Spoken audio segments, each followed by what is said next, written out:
So you're probably wondering, like, how do I tame my boa? You know, maybe you have a hissy boa. Maybe you have, you know, a boa that tries to strike at you all the time. Well, today I'm gonna try to give you some tips on like what I personally do with all my snakes. And I'm just trying to show you guys kind of what works for me. So tune in and let's get to it.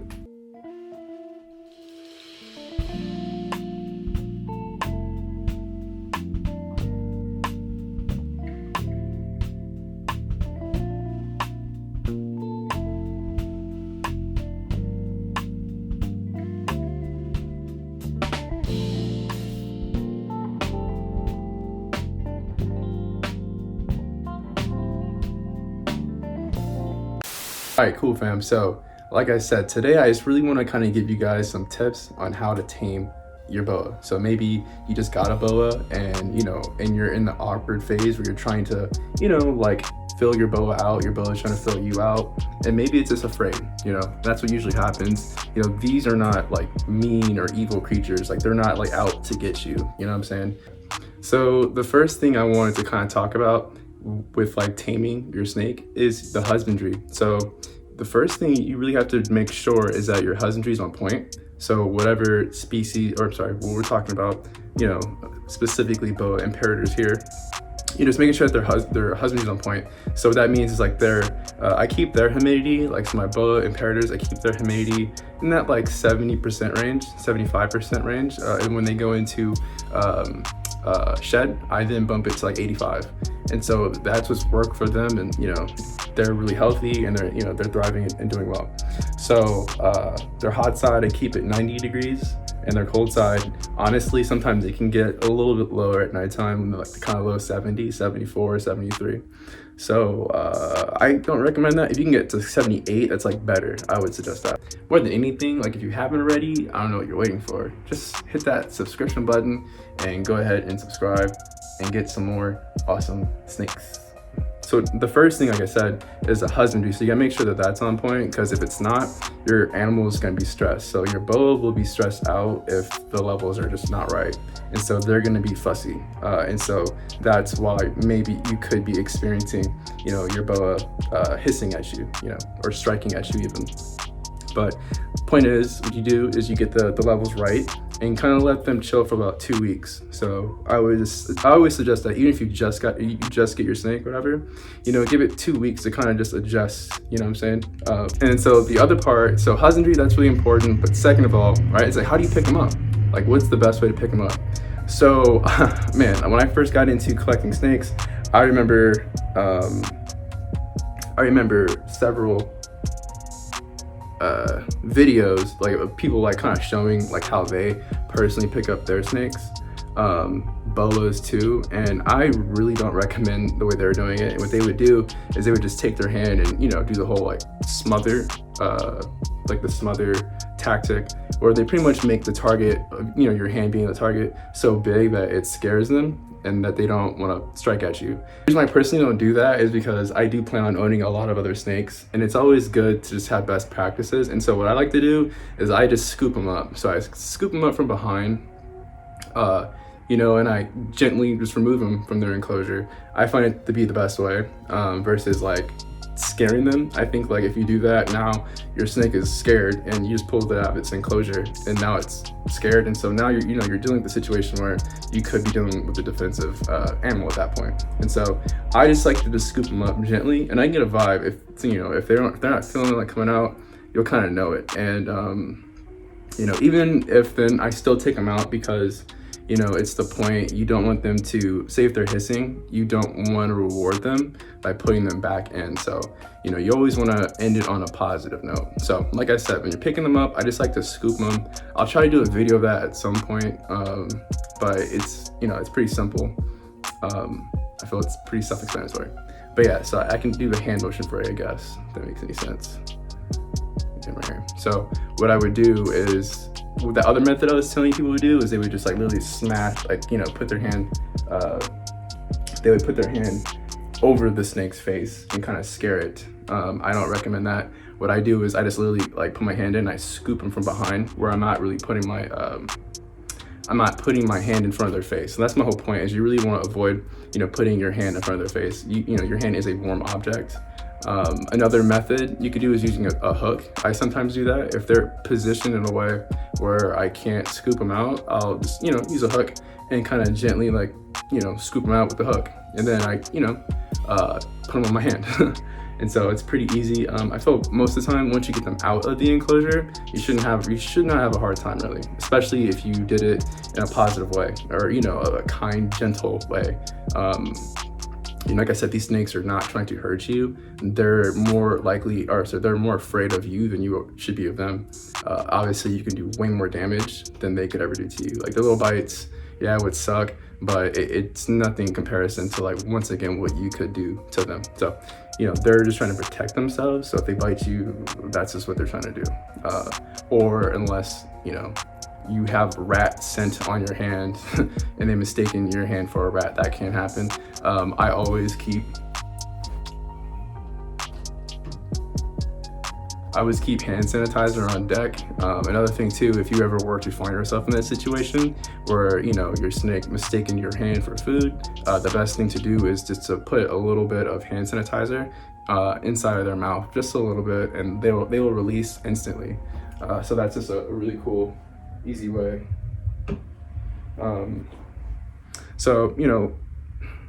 Moving on, so like I was saying, husbandry is really important, right? So your husbandry is on point, and then second of all, getting them out peacefully. And I say peacefully because I've seen a lot of videos of people have taken their boas out and they did it a little too, aggressive, or there's manhandling it a little bit too much, and then they would get bit. And so, there's a way to do it and there's a way to not do it. And so, and each snake is honestly an individual. So you will also, you'll get to know them. So you'll get to know, all my snakes are very different. There are certain things that scare other ones and, others. Long story short, we just talked about husbandry and the importance of that because stress levels, right? And then we talked about picking them out of the enclosure, taking them out in the enclosure, and how you want to make it as stress-free as possible. So those two are very important things. So now the third thing that's important to do, I guess, is how often do you take them out? How often should you be handling your snake? And for me personally, I like to handle them pretty much almost every day, if I can. As long as they're not in shed. If they're in shed, I completely leave them alone unless I have to do maintenance in there, they pooped or something, or if I'm cleaning out their enclosure, then I will remove them. But another thing too is if they've just eaten, I don't really handle them. I wait 48 hours. Some people do 24. I just do 48 just to be safe. Within those certain circumstances, then I just, I handle them. And so I handle them each for about maybe, it could be 30 minutes to maybe even 2 hours. It just depends on the night, the day, the mood. And so, I don't like to overstress them. And so I never do. I find that by the time I'm ready to put them up, they're also kind of ready to go up too. So it all works out. But I find these creatures to be very smart. I think they're smarter than ball pythons. Let's see, the light reflects off her so crazy. Okay, so that's her. So she looks really good. But anyways, so like I said before, she just shed, so I was really trying to show off her cool colors, She looks really gorgeous. And she's just a great snake, dude. She's an awesome snake. She's definitely one of my favorite ones, besides my rainbow boa, which I really like. Okay, so this is the whole point of this video. I just want to share with you guys is just to not be afraid of these animals. They're really beautiful, they're docile, they're awesome. And once again, I'm talking specifically on captive bred. I can't speak on wild caught. I've never worked with wild caught snakes before, so I can't really speak for them. But these guys are awesome. You should not be afraid of them. I find a lot of people will go with the ball python at first. And there's nothing wrong with that, but I've talked to a lot of people that said that their initial snake they really wanted was a boa, but that they were too afraid. So I just really wanted to kind of hit on that, not to be afraid. It's okay. These snakes are really cool, man. And even if you have one that's a little bit, defensive, just work with them. They'll be fine. I tell a story all the time. My ball python was the most defensive snake in my collection, but working with him, he's calmed down a lot, dude. So that really helps. All right, cool. So some other tips and tools you can do. One thing I do is like black out all my enclosures. If you look on the side of all those enclosures, you'll see it's like I use house window tint, and I just, you know, it's really easy. I got it at like Lowe's or Home Depot, one of the two. You know, obviously make sure you provide them with like 2 hides, you know, in a water bowl where it's enough, a water bowl that's large enough for them to fit in it. You know, and obviously enough space. You know, if your snake is like calm, chilled, or sorry, you just do those things, you know, like typically they're gonna be chill because they're not stressed out. You know, if you have your enclosure all open and bare, they're, you know, with no place to hide, I mean, they're gonna be defensive. That's more than likely. I'm not saying all, but you can't be surprised that it's gonna be defensive because, you know, the poor thing is like stressed out, right? So the name of the game is just really to not stress them out. That's it. Like, they're very simple-minded in that way, you know? Once they realize that you're not trying to hurt them, like, it's a really cool experience. And so, you know, I just really want to promote these. These are my favorite snakes, and I just really want to share that with you guys. I find, you know, there's a lot of misinformation about these animals out there. Just a lot of people kind of, you know, hyping them up in negative ways and making them seem to be, you know, mean or evil snakes, and they're definitely not that at all. Also size wise, for, you know, an Imperator, a lot of people also ask that question, and females, to my knowledge, I believe they get around, from what I've researched, between 6 to 8 feet. And that sounds big, but it's really not that big. Like, it really isn't. If you feed them properly and you don't super feed them, they don't get that big, you know? These animals aren't really supposed to be that big, like, you know, and a lot of people just power feed them, and so sometimes you kind of see bad examples of boa Imperators, and, you know, I just want you guys to think that your boa has to live like that, because it definitely doesn't. But yeah, so she's, you know, looking really good, athletic build, you know, like that, you know, lean. She's really lean. She's not like fat at all. I made the mistake like months ago putting her on rat pups. I think I put her on, and you know, she looked bloated, dude. So she was on rat pups for like 2 weeks, and she looked really bloated. And yeah, so don't do that. Like, these guys, honestly, you can feed them like, you know, appropriate size mice, all the way up into their first like 1.5 years, like 2 years, I believe, from what I was told. And then you can start putting them on, you know, rats. But when you do put them on rats, make sure you don't put them on rat pups. Always put them on, if you're gonna put them on rats, like, I would just go with small rats. So that way, you know, they're not, you know, filled with like milk. Because like that rat milk is really hard for their bodies to digest. So yeah, they get more benefits from mice. So that's a fun little fact. Yeah, so that's awesome. As you can see here, you know, she's a good girl. She's not defensive. She's not, you know, scared, nervous. She, you know, she's cruising, you know, so she's just chilling. And so, you know, just like careful, slow movements, that's the way. Just don't do any fast movements, and don't be afraid, you know, just hang in there. You're gonna be all right. If you have any questions, you know, let me know. I'm always down to help, you know, and provide as much, you know, information as I can. I remember when I was first thinking about getting a boa, and I was afraid, I was nervous, because like I told you before, my ball python was, you know, quite defensive during that time period.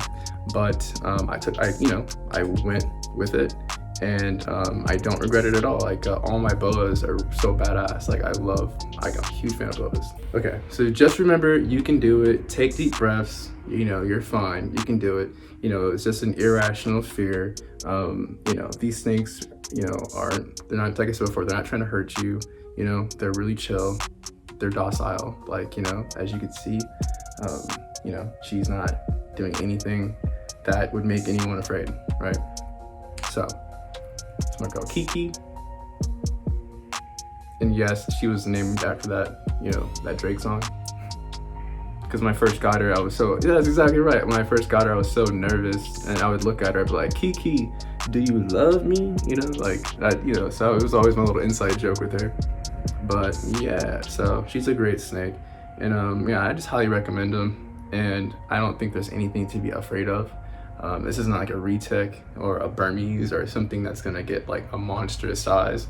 You know, these, like I said before, you know, they're gonna get maybe like 6, 7, 8 feet. And if you feed them, you know, the proper way, they're not gonna get like monstrous. There's not, you know, they get as big as you feed them. That's just the reality of it. So yeah, that does it, fam. If you haven't already, please comment, like, subscribe. Yeah. That does it, fam. Thanks for watching. Always down to help you with advice. You know, if you have any questions or, you know, you're curious about anything, just in the comments below, just, you know, let me know. I'm always down to provide some information or just from my experiences. So that does it. Until next time, Blkhippiee out. Peace.